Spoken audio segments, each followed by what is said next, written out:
Hi everybody, Keith Tanner here from Flyin Miata, and today we're going to talk about brakes. We're going to talk about specifically brake myths, questions that people have or ideas that people have that may or may not be accurate. So we're going to address some of that. As always, during the course of this video, if you have questions or myths or comments or opinions that you want to put in the comments, please do. We will do our best to address them live. If you are watching this in the future and this is on YouTube, then go ahead and put them in the comments. We will do our best to answer those because we do read every comment that we see. Also, make sure that you like our channel, that you subscribe to our channel, and that way you'll also get notified whenever there's a new video comes, and it helps more people find out about this. Just by the way, we're shooting this right now. We're getting ready for Miatas at the Gap, so if you see people running around in the background, they're working on the ND Turbo that we've been talking about. They're getting the display stuff ready for Miatas at the Gap. Don't mind the people in the background. They're running around back there. So, brake myths. We get a lot of questions about, well, I don't want to do this with my brakes because I have this question, or I'm concerned about this, or will this brake upgrade help me do that? That's what I'm going to try to address today. So I've got some questions that people have put in. Again, if you do have any questions, throw them in there. We'll do our best to answer them. I'm not going to be giving specific product recommendations today for very specific applications. This is more along the lines of just addressing questions people have. Also, if you want a deep dive into various parts of the braking system, we've done a bunch of videos on specifically calipers, specifically rotors, fluid, pads, cooling. We have all sorts of very brake-specific deep dive videos on our channel, so check those out if you want to know as much as possible about your braking system. Proportioning is in there, several of them. Yeah, there's at least a half dozen.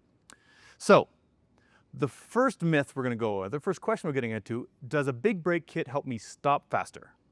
If you start off with a NA Miata and you bolt on this big mama jama, which is the name of this kit, is it going to help you stop any faster? And the answer is probably no. Because your ultimate single stopping distance is determined by the amount of traction you have. All that your brakes can do is fail to take advantage of that traction. Say if you lock up the fronts earlier, you're not using the backs properly. If you lock up the backs too soon, you're probably going to crash into a tree. But most importantly, you have enough brake torque to lock up the wheels on a single stop, even with the stock braking system. If you don't, you have other problems. It's not a big brake kit you're worried about. But that's a single stop. Really, what brakes do, the whole job of brakes, is to convert kinetic energy into thermal energy. That means they convert speed into heat. And that heat has to go somewhere. And on a big brake kit like this, that heat goes into partly the caliper, but also most of it goes into the rotor. And that rotor absorbs the heat and then sheds the heat through its internal venting, etc. But basically, it's a little timeshare for heat. It moves in here for a while and then leaves. And that's the advantage of a big brake kit, is it's got more thermal mass, it's got more capability to absorb that heat and then shed it later because it's got more surface area as well. So where the big brake kit helps you is on repeated hard stops. Track use, for example, fast cars that do a lot of hard braking need more kinetic or thermal capacity, and that's where the bigger brakes get you. You also get more braking torque, all else being equal, out of a larger rotor. And that's basically how much actual stopping force is there at the surface of the tire. And that's based on leverage, and it goes all the way back to the whole system. I've talked about that in the past. But effectively, if you make the brake rotor a larger diameter, you will get more braking torque for the same amount of force on the pedal. So that might make your brakes feel stronger, because if you press on if you put 20 foot-pounds of force on the pedal, and you stop at 0.6 Gs instead of 0.7 Gs or 0.5, you feel that difference. You'll feel that's more powerful braking. It won't actually make you stop any faster, but it might feel better, and you might feel more confident because you're getting more braking for a certain amount of force.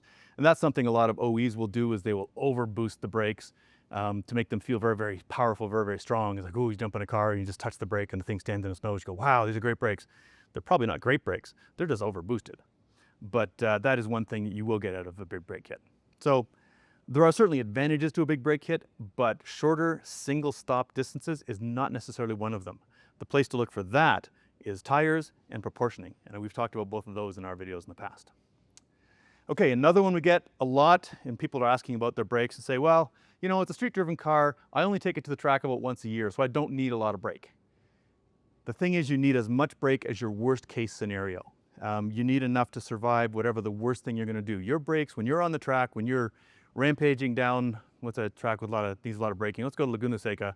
You're coming into turn, trying to think of which, let's go turn 10, Laguna Seca. You just come down the course street, you got a lot of speed. You want to make sure that you can make that stop every single time, no matter how much heat you put into your brakes. Your brakes don't care if you've been using them to commute back and forth every single day. Other than that, what they care about is that one point in time. So you have to have enough brake for your worst case scenario. Most cars on the street right now are over braked for what they're being used for. They're just being driven around. Heck, my truck has enormous brakes on it. Most of the time I'm just noodling around town.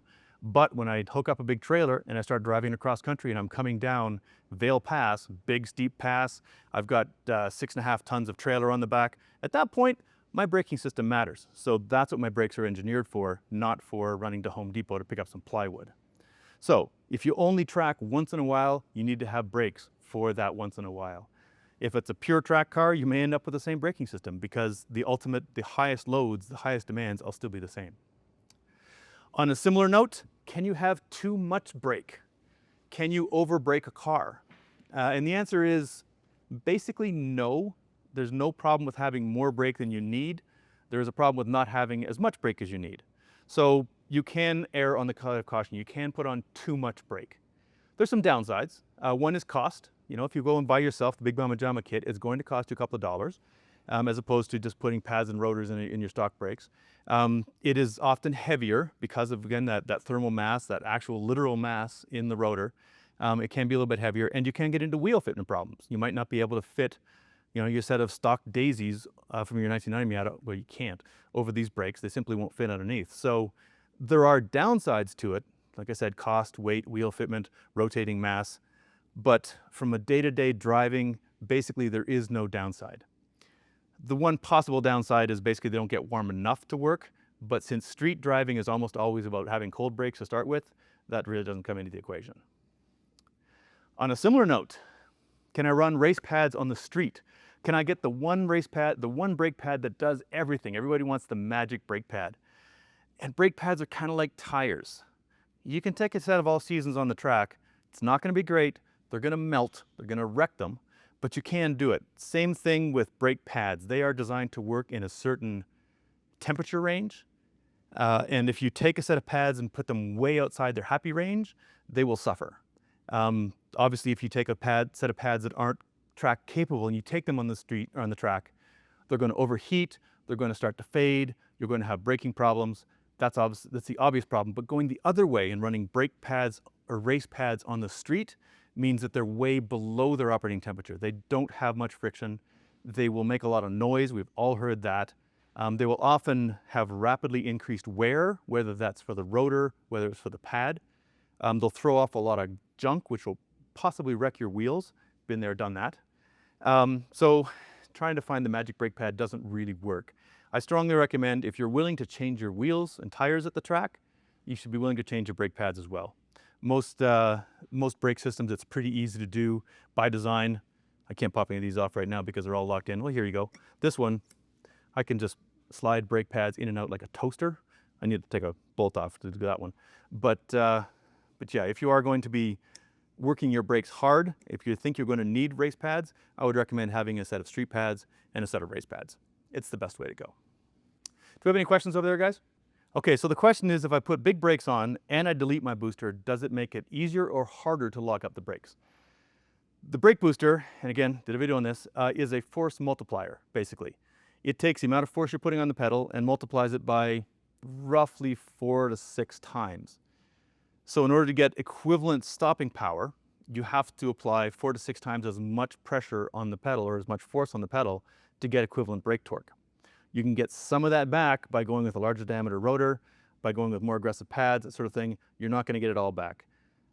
Pulling off the booster, it's cool because of the race car thing, but really, unless you've designed the rest of the system around it, it's a race car hard parker thing. Not recommended, generally speaking, unless you have a very specific application. My little Lotus 7 that we saw, or replica that we saw a few weeks back, it does not have a booster in it, but that's because it weighs 1,200 pounds. And the rest of the system was engineered to work without a booster. On a Miata, just yanking the booster out and hoping that putting in a larger diameter rotor will make up for it, not so much. You're gonna have to play with piston sizes for one thing. You're gonna have to get into the whole hydraulic system. So you can make it work, expect to have to put more force into the pedal, and you can't simply just compensate and end up with a stock type braking system by deleting it. Okay, one of the other myths that are out there is basically warped rotors. People get concerned about warping the rotors, or they've been braking hard, whatever it is, and then they've got a little bit of shake. They think it's the rotors are warped. Almost always, it's not a warped rotor. It's not a deformed cast iron chunk. It's pad material transfer. Bedding brakes, which you should do every time you install a new set of pads, is basically heating the pads up to the point where they transfer some of their material to the actual rotor itself. And it's actually brake pad material versus brake pad material that provides your stopping. If you get an uneven buildup of that brake material, you'll get pulsing as it goes through higher and lower friction, and also thicker and thinner sections of your rotor. You can get rid of it by turning the rotor and shaving it off, which is what people think they're doing when they think they're fixing warped rotors. But really, the best thing to do is go out and bed your brakes again. That will help heat everything up and basically take that layer off, smooth it down, and heck, it's free. Go out and try it. If it fixes the problem, great. If not, look at something else. But chances are what you've done is you've got uneven material transfer. An easy way to get that material transfer uneven is to come off the track or a canyon run or whatever when your brakes are hot, and sit there with your foot on the brake and clamp that pad onto that hot rotor and let everything sit there for a while. You get a lot of transfer. So don't do that. When your brakes are hot, don't park with the handbrake on, always a given. Don't sit there with your foot on the brake. Try to get the car in a place where it'll hold itself, or turn it off and keep it in gear, something like that. But don't sit with your foot on the brake pedal on hot brakes, because that's when you're going to get that sort of situation. Another question, will putting big brakes on one end of the car screw up the car? Will you end up crashing into a tree? Will you have massive oversteer, massive understeer, etc.? Brake proportioning is an important thing. As I mentioned earlier, a big part of maximum braking is being able to use the traction at both ends of the car to their best advantage. If you put a set of enormous honking brakes on the front and don't do anything to the rear, you now have a lot of front bias. You will probably lock up the fronts before you're even close to using the rears. The fronts do a lot of the work, so yes, this is where the bulk of the work is being done, is at the front, but you have now lost your ability to use the rears as much, and your stopping distance will probably go up because you're not using all the traction available to you.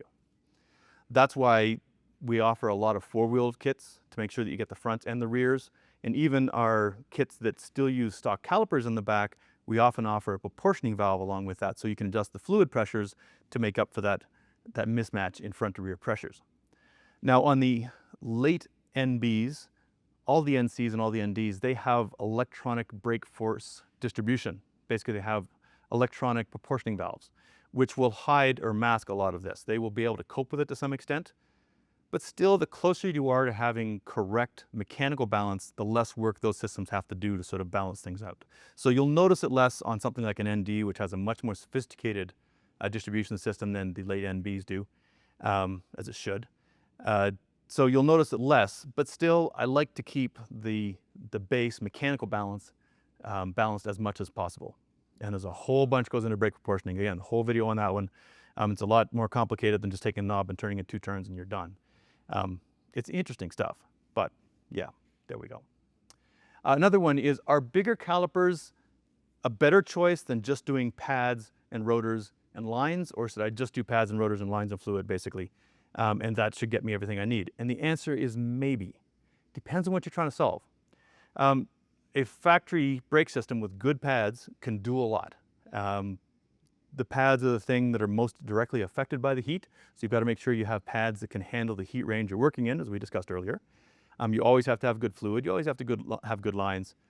Rotors are the stupidest part of the system. There's not a whole lot going on with rotors, but we'll get to that in a moment. What does a bigger caliper get you? Why would you want to do that? Well, the bigger caliper, and this is an example here we're looking at, this is one of our little big brake kits, which is a stock rotor matched with a Willwood Powerlight, it is a Powerlight, caliper. On some applications like the ND, we actually use a Dyna-Pro, but in most of our applications it's Power Light. This gets you a few things over using a factory caliper.